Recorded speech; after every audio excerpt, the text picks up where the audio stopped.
Yes hello. हाँ जी।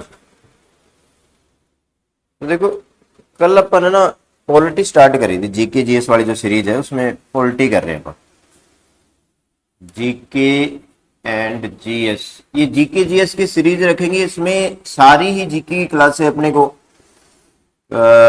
इसी के अंदर ही रखेंगे। जैसे इसमें ज्योग्राफी कल अपन ने डिस्कस भी किया था कि ज्योग्राफी चाहे पॉलिटी है, चाहे हिस्ट्री है, चाहे इकोनॉमिक्स है और या साइंस है, ये सारा जीके जीएस में ही रखेंगे। ठीक है, जीके जीएस सीरीज के नाम से। और ये जो क्लास है इसमें आगे सिर्फ आपने ये देखना है कि जीके जीएस आगे पॉलिटी है तो सिर्फ पॉलिटी लिखा जाएगा, ऐसे आप क्लासेस देखते रहेंगे। फिर इसी में अपन ने पॉलिटी स्टार्ट करी है, तो पॉलिटी का देखो एक बार थोड़ा अभी अपन डिस्कस कर लेते हैं क्या है। कल अपन ने क्या देखा था कि भारत में जो प्रशासन का ढांचा है ना, भारत में प्रशासन का जो ढांचा है वो कैसा है, यानी कि एडमिनिस्ट्रेशन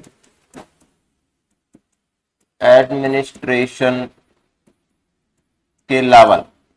तो 3 लेवल है एडमिनिस्ट्रेशन के। एक आएगा यूनियन लेवल की गवर्नमेंट होती है, यूनियन, या इसको हम केंद्र सरकार बोल देते हैं, केंद्र सरकार।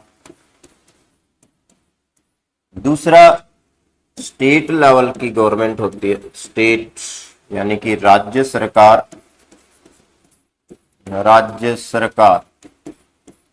तीसरा लोकल लेवल की गवर्नमेंट होती है, लोकल गवर्नमेंट, इसको हम बोल देते हैं स्थानीय सरकार, स्थानीय सरकार।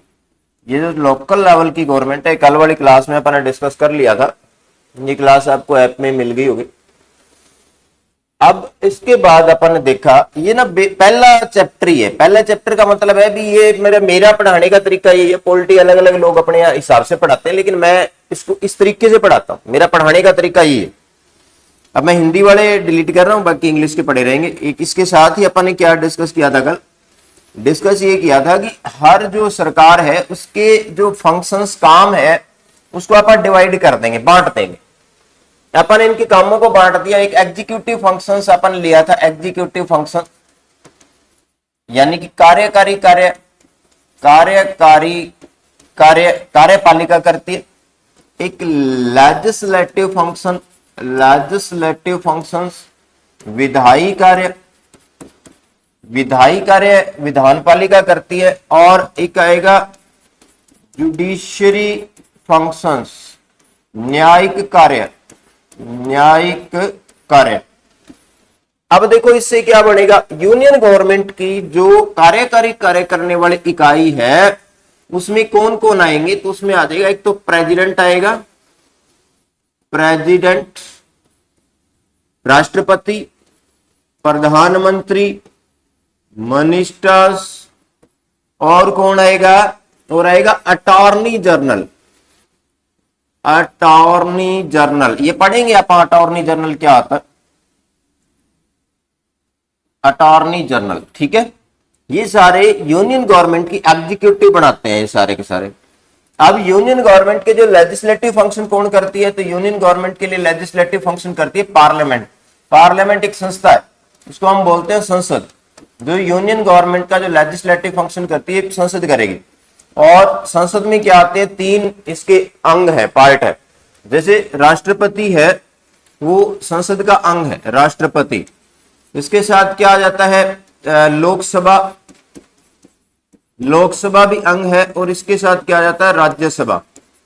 यानी कि ये तीनों क्या है, संसद के अंग है, पार्ट है। इंग्लिश में लिखोगे तो प्रेसिडेंट, लोकसभा, राज्यसभा बिल्कुल सेम ऐसे लिखे जाएंगे। फिर नेक्स्ट आ जाता है स्टेट गवर्नमेंट की जो एग्जीक्यूटिव है, उसमें क्या लिखा था अपन ने, गवर्नर लिखा था, गवर्नर, राज्यपाल, सीएम, मुख्यमंत्री। और इसके साथ क्या आएगा, मिनिस्टर्स आएंगे। और इसमें क्या आएगा, एडवोकेट जनरल, एडवोकेट जनरल। ये मिलके यूनियन स्टेट गवर्नमेंट की एग्जीक्यूटिव बनाएंगे। स्टेट गवर्नमेंट की जो लेजिस्लेटिव बॉडी है, इसमें हमारे पास क्या आएगा, तो यूनियन ये इसकी सॉरी स्टेट गवर्नमेंट की, इसको बोलते हैं स्टेट लेजिस्लेचर, स्टेट लेजिस्लेचर, राज्य विधानमंडल, राज्य विधान मंडल। इसमें क्या आएगा, इसमें 3 पार्ट इसके भी होंगे, एक राज्यपाल करेंगे, एक क्या आएगा विधानसभा आ जाएगा, और एक क्या आ जाएगा विधान परिषद आ जाएगा।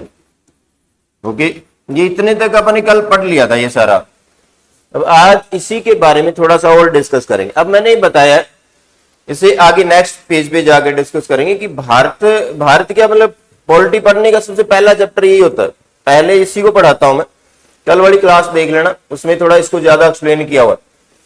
जुडिशरी क्या है, जो जुडिशरी सबसे ऊपर सुप्रीम कोर्ट आएगा, सुप्रीम कोर्ट से नीचे हाई कोर्ट है, और हाई कोर्ट के नीचे क्या है डिस्ट्रिक्ट कोर्ट है, तो ये जुडिशरी सिस्टम है। तो ये पहला चैप्टर आप बनाएंगे मेरे हिसाब से। अगर पॉलिटी पढ़ते तो इसी को पढ़ना है पहले, फिर अपन इसमें देखो प्रेसिडेंट पढ़ लेंगे, प्रधानमंत्री कैसे बनता है, एडवोकेट जनरल ये क्या होता है, ये सारे के सारे टॉपिक पढ़ते जाएंगे, इससे हमारा पॉलिटी बनता है। ठीक है, फिर दूसरा पॉइंट हमने डिस्कस ये करना है कि भारत में मैंने यूनियन गवर्नमेंट और स्टेट गवर्नमेंट क्यों लिखा है। तो पॉलिटी पढ़ते हैं हम, किसी भी राजनीतिक प्रणाली को पढ़ेंगे, तो राजनीतिक प्रणाली को पढ़ने के लिए हमें एक जो पॉलिटिकल सिस्टम है उसका पता होना चाहिए। तो एक तो होता है फेडरल सिस्टम,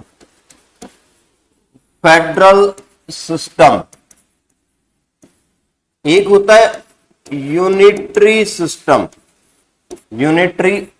सिस्टम, और एक आप लिखोगे, एक ना गवर्नमेंट की फॉर्म होते हैं, एक लिखोगे प्रेसिडेंशियल फॉर्म ऑफ गवर्नमेंट, एक आएगा पार्लियामेंट्री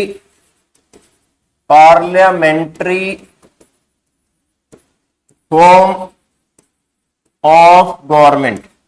अब एक मिनट, यहां से आज की क्लास यहां से स्टार्ट हो। प्रेसिडेंशियल फॉर्म ऑफ गवर्नमेंट का नाम होता है अध्यक्षात्मक शासन प्रणाली,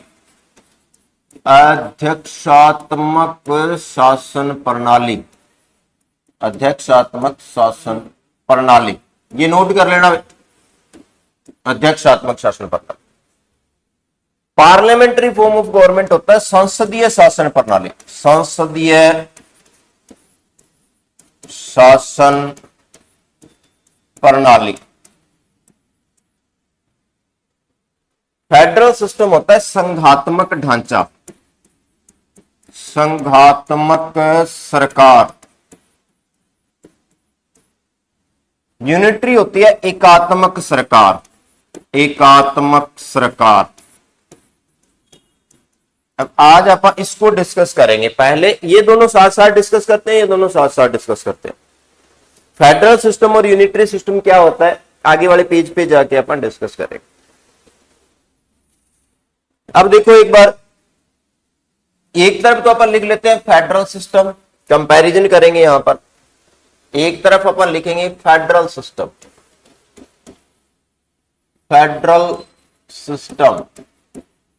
एक तरफ लिख लो आप यूनिटरी सिस्टम,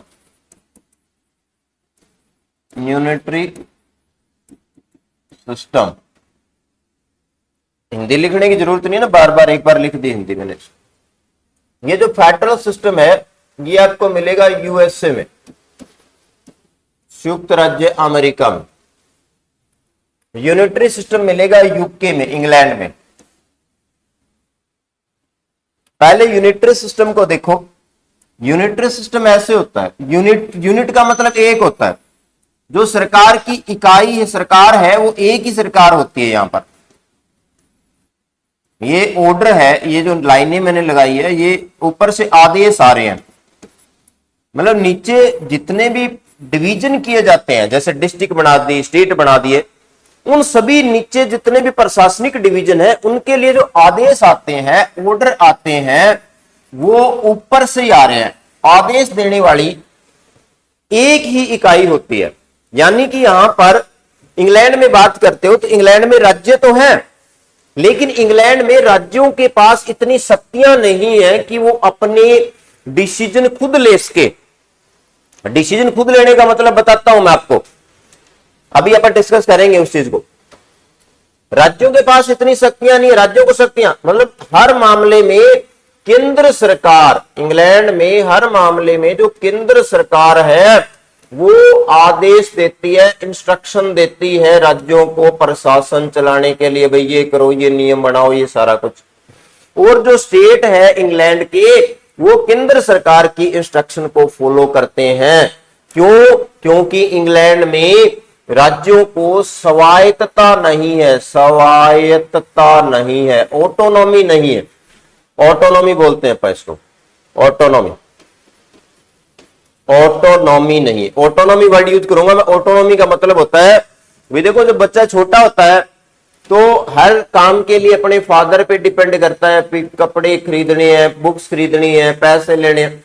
थोड़ा बड़ा हो जाता है, खुद की शादी हो जाती है, तो उसकी ऑटोनॉमी आ जाती है। ऑटोनॉमी मतलब क्या होगा? वो अपने कुछ डिसीजन खुद ले सकता है, इसी को ऑटोनॉमी बोलते हैं। भाई हर काम पूछ पूछ के करने के बजाय जब अब हर काम अपने फादर से या बड़ों से पूछ के करते हो आप, तो आपकी ऑटोनॉमी नहीं है। और जब आप बड़े हो गए, आप इतने समझदार हो गए, तो फादर साहब ने आपको कहा भी आप कुछ काम खुद भी कर सकते हैं, तो वहां पर ऑटोनॉमी है। इंग्लैंड में जो स्टेट होते हैं, राज्य नाम की जो इकाई बनी हुई है, उनके पास क्या है? ऑटोनॉमी नहीं है। समझ में आ गई बात? इसलिए इंग्लैंड में क्या बोलेंगे अपन? यूनिटरी गवर्नमेंट है, unitary system of government. USA में क्या है? यूएसए में फेडरल सिस्टम। फेडरल सिस्टम में क्या होगा कि एक अपना यूनियन गवर्नमेंट है, यूनियन गवर्नमेंट, और जो डिवीजन किया है अपन ने इसका प्रशासनिक ढांचे, प्रशासनिक डिवीजन है स्टेट गवर्नमेंट। इनके बीच शक्तियों का बंटवारा कर दिया जाता है। शक्तियों के बंटवारे का मतलब है कि जो यूनियन गवर्नमेंट है उसको क्लियरली होता है कि ये काम यूनियन गवर्नमेंट ने करने हैं। स्टेट को भी कुछ काम दे दिए जाते हैं, स्टेट गवर्नमेंट को भी कुछ काम दे दिए जाते हैं। और वो स्टेट गवर्नमेंट के जो काम होते हैं उनमें स्टेट गवर्नमेंट खुद कानून बना सकती है, खुद कानूनों को लागू कर सकती है। स्टेट गवर्नमेंट को जो काम सौंप दिए जाते हैं उन कामों के लिए स्टेट गवर्नमेंट को यूनियन गवर्नमेंट, केंद्र सरकार आदेश नहीं दे सकती। जो काम सौंप दिए उसके लिए आदेश नहीं दिए जा सकते। ठीक है, आदेश नहीं दिए जा सकते। ऑटोनॉमी होती है इसमें, स्टेट की ऑटोनॉमी होती है। ठीक है, तो ये हो गया फेडरल सिस्टम। क्या हुआ फेडरल सिस्टम? ये आप यूं समझ सकते हो कि जब बच्चा छोटा होता है तो उसमें फादर की या बड़ों की कहना मानना पड़ता है, और जब बड़ा हो जाता है तो क्या हो जाता है? उसको कुछ काम दे दिए जाते हैं, ये काम तुम खुद कर सकता है। जब बड़ा हो गया तो फेडरल सिस्टम, और छोटा हो गया तो यूनिटरी सिस्टम। बस यही ध्यान रखना। समझ में आ गई बात? फेडरल सिस्टम और यूनिटरी सिस्टम। अब भारत में क्या है? भारत में सामान्यतः क्या है? फेडरल सिस्टम है। सामान्यतः क्या है? फेडरल सिस्टम है। लेकिन ना ही तो भारत में प्योरली फेडरल सिस्टम है, और इमरजेंसी के टाइम जब इमरजेंसी लागू होती है, भारत का जो राजनीतिक ढांचा है या भारत का जो प्रशासनिक ढांचा है वो इस प्रकार से बनाया गया है, एडमिनिस्ट्रेशन इस प्रकार से बनाया गया है कि सामान्यतः क्या होता है? हम फेडरल सिस्टम में बिलीव करते हैं, फेडरल सिस्टम है। लेकिन जब इमरजेंसी लागू होती है, आपातकाल लागू होता है, जैसे क्या हुआ, कोई युद्ध हो गया या कोई विद्रोह हो गया, तो उस समय क्या होता है? भारत का जो प्रशासनिक ढांचा है, एडमिनिस्ट्रेशन है भारत का, तो ऑटोमेटिकली यूनिटरी सिस्टम में कन्वर्ट हो जाता है। ठीक है, तो भारत को क्या बोलते हैं? फेडरेशन ऑफ स्टेट बोलते हैं। भारत के लिए एक वर्ड यूज करते हैं, आगे आप डिस्कस करेंगे। तो इसमें फर्क पता लग गया आपको? फेडरल सिस्टम क्या होता है पता लग गया? समझ में आई फेडरल सिस्टम? समझ में आ गया फेडरल सिस्टम? देखो एक पता क्या है, एक आप दोबारा से फिर आप देख लेते हैं कि हमारे पास क्या है। अपन देखते केंद्र सरकार, देखिए अपने केंद्र सरकार सुना है, भारत सरकार जिसको बोलते हैं। एक होती है राज्य सरकार, जैसे हरियाणा पंजाब राज्य सरकारें होगी। अब इनके काम बांटे गए हैं, बांट रखे हैं ना। हरियाणा का सीएम है, तो हरियाणा के लिए जो कानून बनाने का काम होता है वो हरियाणा की विधानसभा करेगी। हरियाणा की क्या करेगी? विधानसभा करेगी। यही है अब क्या हुआ, जो काम इनको दे दिए, इनको बांट रखे काम बांटे कैसे, मैं अभी आपको बताऊंगा। उस पे केंद्र सरकार इनको इंस्ट्रक्शन नहीं दे सकती, आदेश नहीं दे सकती, या इनको कोई मतलब इनको पूछने की जरूरत नहीं है। उनको कह दिया ये काम तुमने करना है, अपनी मर्जी जैसे मर्जी करो, हमें कोई मतलब नहीं है। ठीक है, तो ये जो सिस्टम है भारत में, इसको बोलते हैं federal system. Federal system, federal system बोल, फेडरल सिस्टम। ठीक है, अब ये फेडरल सिस्टम होता है, इसको हिंदी में संघात्मक ढांचा बोलते हैं। संघात्मक ढांचा, संघात्मक ढांचा, संघात्मक ढांचा, ढांचा वर्ड यूज करेंगे सिस्टम के लिए, ढांचा वर्ड यूज किया। भारत में ऐसा सिस्टम है कि सामान्यतः तो यही सिस्टम है, लेकिन जब आपातकाल लागू होता है, जब आपातकाल लागू होगा तो क्या हो जाता है, ये एकात्मक में बदल जाता है, एकात्मक सरकार में बदल जाता है, एकात्मक। आपातकाल में फिर केंद्र सरकार आदेश देती है सारे राज्यों को, राज्यों की ऑटोनॉमी है वो खत्म हो जाती है। ठीक है, समझ में आ गया एकात्मक और इसमें। ठीक है, फेडरल सिस्टम प्योरली किसमें है, किसमें फेडरल सिस्टम, यूएसए में। यूनिटरी सिस्टम किसमें है, इंग्लैंड में। भारत में क्या है, फेडरल सिस्टम है। और भारत का जो फेडरल सिस्टम है, भारत को फेडरेशन ऑफ स्टेट बोला जाता है, भारत को बोला जाता है फेडरेशन ऑफ स्टेट बोला जाता है, भारत को फेडरेशन ऑफ स्टेट बोला जाता है, फेडरेशन ऑफ स्टेट बोला, फेडरेशन ऑफ स्टेट। ठीक है, समझ में आ गई बात।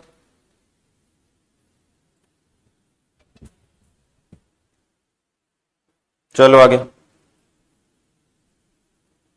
नेक्स्ट।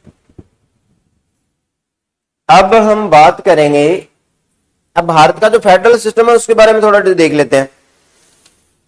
भाई भारत में एक्चुअल में अभी अपन पढ़ेंगे भारत का कॉन्स्टिट्यूशन ऑफ इंडिया, सुना होगा आपने, कॉन्स्टिट्यूशन ऑफ इंडिया, इसको बोलते हैं आप भारत का संविधान। भारत का संविधान पढ़ा है आपने, भारत का संविधान सुना होगा, नहीं पढ़ा तो सुना तो होगा जरूर। तो जो भारत का संविधान है उसमें है क्या, तो भारत के संविधान जब आप पढ़ते हो तो सबसे पहले क्या आता है, इसमें प्रस्तावना आता है, प्रस्तावना, इसको बोलते हैं आप प्रीएम्बल्स, प्रीएम्बल, प्रीएम्बल बोलते हैं इंग्लिश में, प्रस्तावना। फिर भारत के संविधान में आपको क्या मिलते हैं, भाग मिलते हैं। भाग का मतलब क्या हो जाता है, पार्ट मिल जाते हैं। फिर भारत के संविधान में क्या मिलते हैं आपको, अनुच्छेद मिलते हैं, अनुच्छेद, अनुच्छेद को आप आर्टिकल बोल देते हैं, आर्टिकल्स।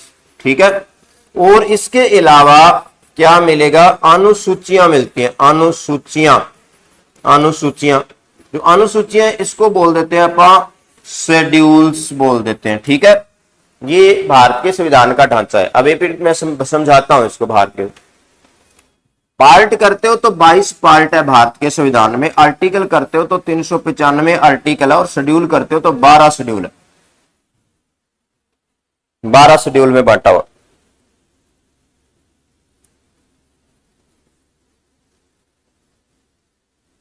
अब अगर हम बात करें कि भाग की, तो जो भाग है उसमें होता क्या है, भाग सुन लो एक बार। पार्ट में जैसे अपन क्या करते हैं, भारत का जो भाग 1 है उसमें क्या आता है, आर्टिकल, आर्टिकल 1 से लेकर के 4 तक इसमें शामिल है, आर्टिकल 1 से लेकर 4 तक इसमें शामिल है।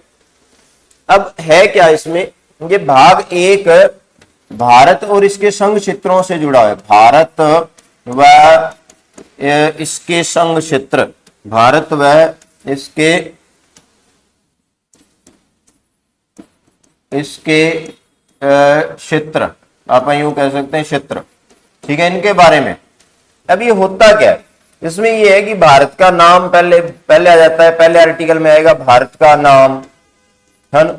फिर दूसरे आर्टिकल में आ जाता है भारत में कौन कौन से राज्य है, कैसे कैसे राज्यों को शामिल किया जाए, वो सारी बातें इसमें आ जाती हैं। तो जैसे हमारी बुक के अंदर, किताब के अंदर लेसन होता है ना, उसी प्रकार से इसमें भी क्या होता है, लेसन कह सकते हो।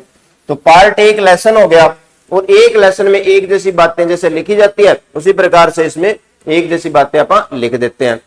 तो एक पार्ट में एक जैसी बातें लिख दी, और उसके अंदर आर्टिकल क्या होता है, उसके अंदर आर्टिकल लिखे हुए, एक नंबर डाल के जो बात लिखी गई एक आर्टिकल, 2 नंबर बात लिख के जो बात लिखी गई 2 article, 3 number 3 article, 4 number 4 article, ऐसे आर्टिकल होते हैं। 4 आर्टिकल में एक जैसी बातें हैं, और एक जैसी सारी बातों को मिला करके, एक जैसे सारे जो विषय है उनको मिला करके, एक जैसे सारे टॉपिक को मिला करके एक भाग बना दिया।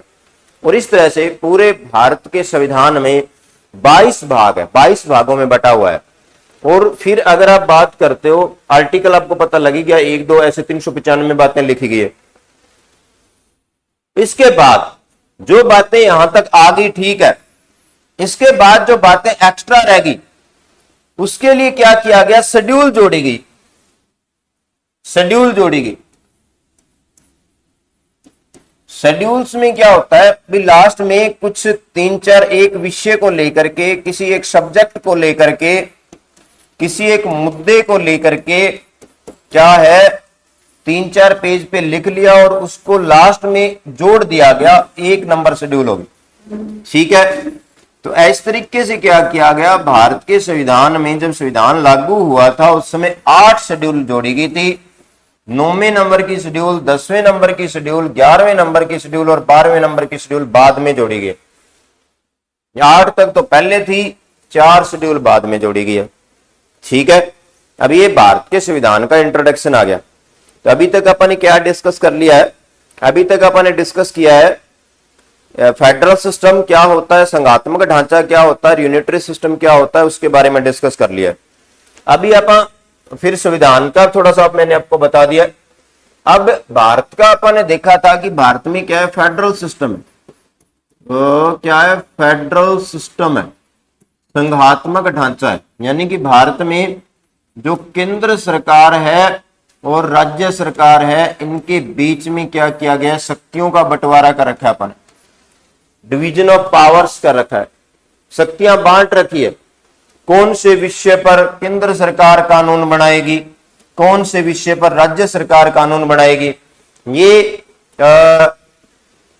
डिवाइड कर रखा है अपन। तो ये डिवीजन कैसे किया गया है, तो ये किया गया है भारत के संविधान की 7वीं अनुसूची है, 7th लिस्ट है, 7th शेड्यूल है। जो 7th शेड्यूल है उसमें डिवीजन ऑफ पावर्स किया गया, डिवीजन ऑफ पावर्स किया गया, शक्तियों का बंटवारा किया, डिवीजन ऑफ पावर्स। 7वीं अनुसूची में, अभी अनुसूचियां भी पढ़ेंगे अपन, उसमें क्या किया गया, शक्तियों का बंटवारा किया गया, शक्तियों का बंटवारा। शक्तियों का बंटवारा कैसे किया गया, तो इसमें 3 सब लिस्ट देखने को मिलती है, 3 इसमें उप सूचियां देखने को मिलेंगी, उप सूचियां देखने को मिलेंगी। ठीक है, 3 सब लिस्ट देखने को मिलती है, सब लिस्ट 3 क्या होगी, सब लिस्ट देखने को मिलेंगे। कौन कौन सी सब लिस्ट है, एक आएगी यूनियन लिस्ट, यूनियन लिस्ट है, एक आएगी स्टेट लिस्ट है, और एक आएगी कॉन्करेंट लिस्ट है, कॉन्करेंट लिस्ट। ठीक है, यानी कि एक क्या कर दोगे, संघ सूची बोलते हैं अपन इसको, इसको लिख देना संघ सूची। एक क्या रहेगा, संघ सूची, एक क्या रहेगा, राज्य सूची, और एक क्या रहेगा, इसको बोलते हैं अपन समवर्ती सूची। यानी कि 3 सब लिस्ट में अपन ने क्या किया है, 7वीं शेड्यूल के अंदर 3 सब लिस्ट बना रखी है अपन ने। अब इसमें विषय लिख रखे हैं, सब्जेक्ट लिख रखे हैं। मैं बताऊंगा सब्जेक्ट का मतलब। सब्जेक्ट का मतलब हो गया, मान लो रेलवे पे कानून बनाना है, तो रेलवे पे कानून कौन बनाएगा, भी बताओ। रेलवे पे कानून रेलवे यूनियन लिस्ट का विषय, रेलवे क्या है, यूनियन लिस्ट में आता है, केंद्र सरकार के पास है, और इस पे कानून बनाएगी पार्लियामेंट। कोई भी राज्य सरकार, राज्य विधानसभा इस पे कानून नहीं बना सकती रेलवे पे। इसी प्रकार से अपन अलग अलग विषयों को बांट रखा है। तो जो ये हमारी यूनियन लिस्ट है, इसके अंदर क्या है, 100 विषय। 100 विषय, पहले इसमें 97 सब्जेक्ट थे, अभी इसमें 100 कर दिए गए। 100 विषय शामिल है इसमें, जैसे रेलवे हो गया, रक्षा हो गया, डिफेंस हो गया, जैसे क्या हो गया, कम्युनिकेशन हो गया, जैसे फॉरेन पॉलिसी, विदेश नीति हो गया। ये सारे के सारे विषय यूनियन लिस्ट में, और इस पे कानून कौन बनाता है वो अभी अपन डिस्कस करेंगे। इसके बाद क्या आ गया, स्टेट लिस्ट। स्टेट लिस्ट के अंदर क्या है, स्टेट लिस्ट में अभी 61 विषय, पहले इसमें क्या थे, 66 विषय थे।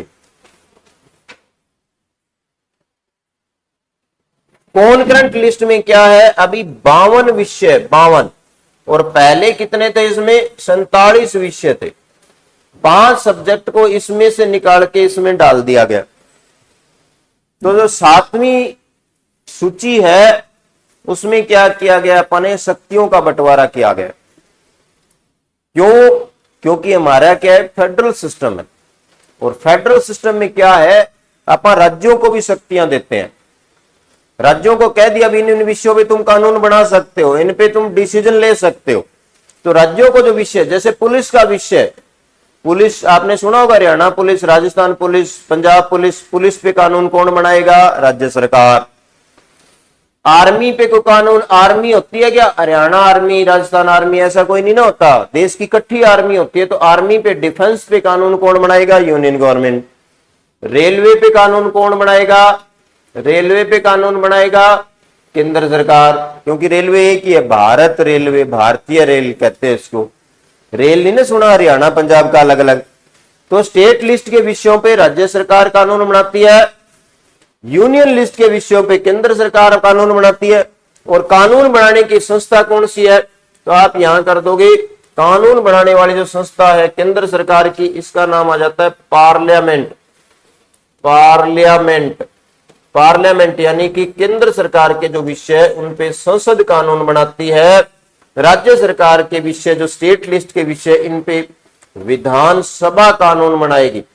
विधान सभा कानून बनाती है, यानी कि इसको बोलते हैं अपन लेजिस्लेटिव, लेजिस्लेटिव असेंबली बोलते हैं इसको, असेंबली।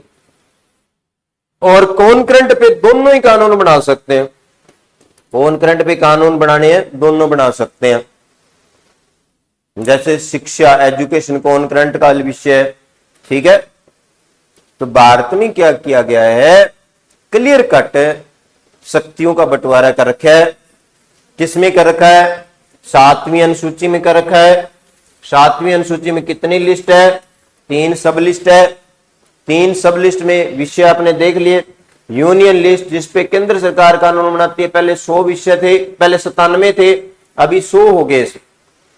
स्टेट लिस्ट जिसमें पहले 66, अभी कितने थे, अभी पहले 66 थे, 66 थे, अभी कितने हो गए, 61 हो गए। कॉन्करेंट लिस्ट पहले कितने थे, 47 थे, अभी क्या है, 52 हो गए।